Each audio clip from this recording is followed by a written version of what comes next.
berpuasa sekeluarga, sehari penuh yang sudah besar, setengah hari yang masih kecil. Alangkah asik pergi ke masjid, sholat tarawih bersama-sama.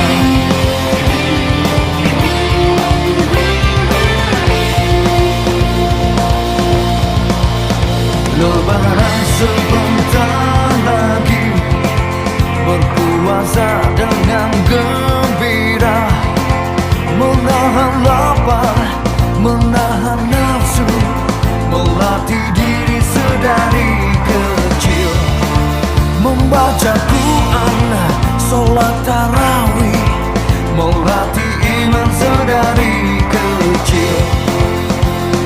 Sesudah saling bermaafan dengan penuh keikhlasan, ya Tuhan mohon keridhaan sepenuh kasih dan sayang.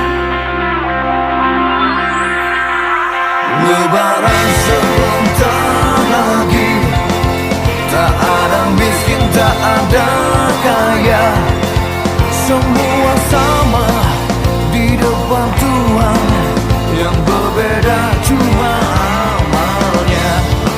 Semua ingin Lailatul Qadar, semoga kita mendapat